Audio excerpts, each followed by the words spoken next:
putusan memutuskan, menyatakan: 1. Para hakim terlapor secara bersama-sama terbukti melakukan pelanggaran terhadap kode etik dan perilaku hakim konstitusi sebagaimana tertuang dalam Sabta Karsa Utama, prinsip kepantasan dan kesopanan. 2. Menjatuhkan sanksi teguran lisan secara kolektif kepada para hakim terlapor. Demikian diputus dalam rapat majelis kehormatan oleh 3 anggota majelis kehormatan. Masih banyak salah. Baik, seluruhnya. Anwar Usman berpotensi kembali menjadi Ketua MK setelah Pengadilan Negeri Tata Usaha Negara mengeluarkan putusan sela atas gugatan yang diajukan oleh Anwar Usman. Putusan sela memiliki arti putusan yang bersifat sementara. Selanjutnya, agenda sidang gugatan Anwar yakni mendengar jawaban Suhartoyo sebagai pihak tergugat. Sidang digelar pada Rabu nanti 21 Februari 2024 pada pukul 10.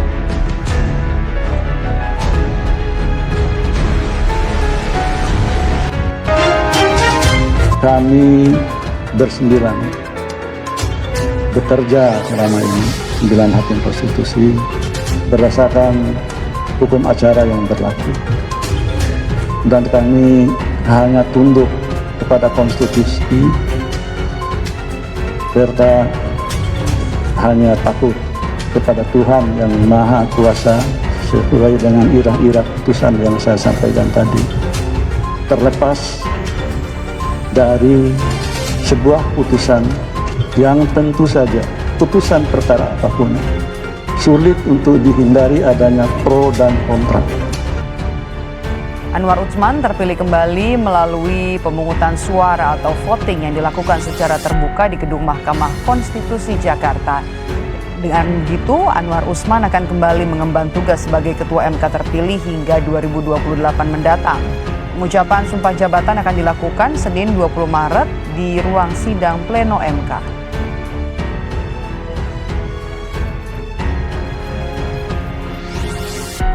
Berharap, memohon kepada rekan-rekan media untuk membantu kami berdua dalam memajukan demokrasi, dalam memajukan Mahkamah Konstitusi secara umum.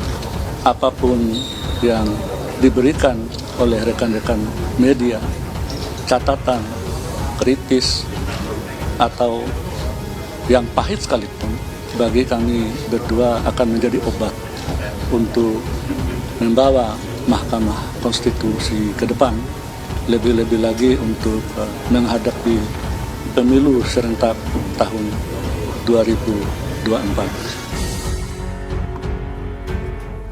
Sebelumnya pemilihan suara Ketua MK sempat dilakukan 3 putaran. Pada putaran pertama dan kedua, Anwar Usman dan Arief Hidayat sama-sama mendapat 4 suara, sementara ada 1 suara yang tidak sah.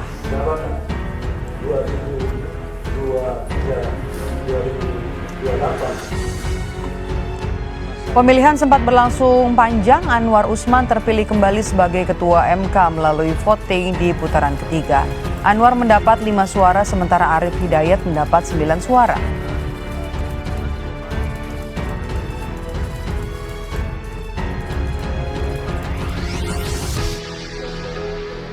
Sementara itu, Saldi Isra terpilih menjadi Wakil Ketua Mahkamah Konstitusi periode 2023-2028 melalui pemungutan suara.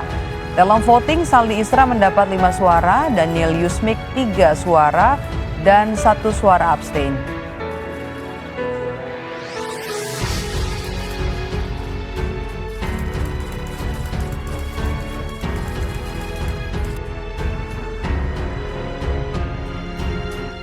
Majelis Kehormatan Mahkamah Konstitusi menyebut mengantongi bukti rekaman kamera pengawas soal kejanggalan pendaftaran gugatan usia peserta Pilpres.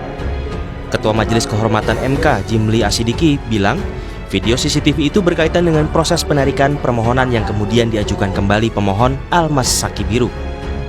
Jimli menambahkan pelanggaran administrasi tersebut jadi salah satu isu yang dipermasalahkan para pelapor. CCTV yang berkaitan dengan penarikan permohonan dan pencabutan dan kemudian diajukan lagi ya. Ya kita periksa apa salahnya di mana, kan belum tentu salah juga.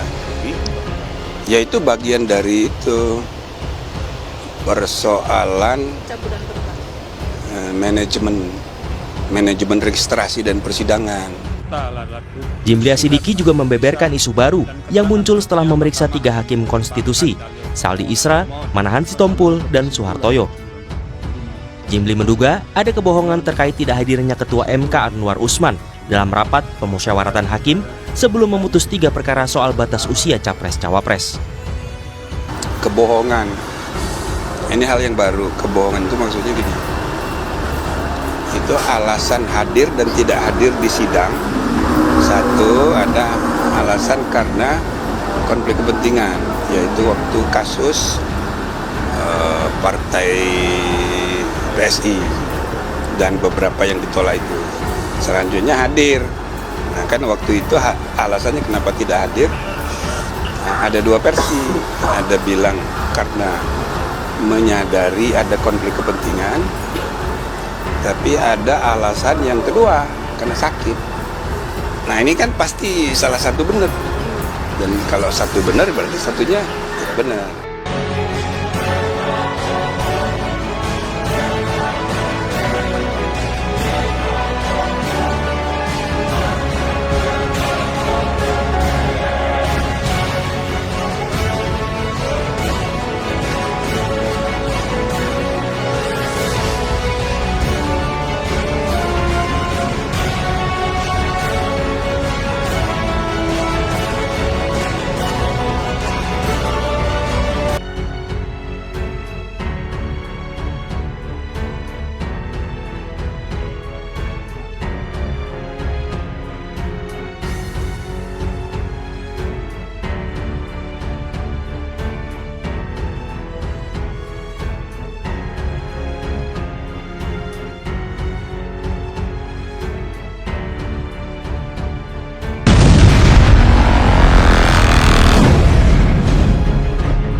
Anwar Usman berpotensi kembali menjadi Ketua MK setelah Pengadilan Negeri Tata Usaha Negara mengeluarkan putusan sela atas gugatan yang diajukan oleh Anwar Usman.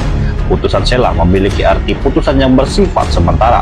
Selanjutnya, agenda sidang gugatan Anwar yakni mendengar jawaban Suhartoyo sebagai pihak tergugat. Sidang digelar pada Rabu nanti 21 Februari 2024 pada pukul 10.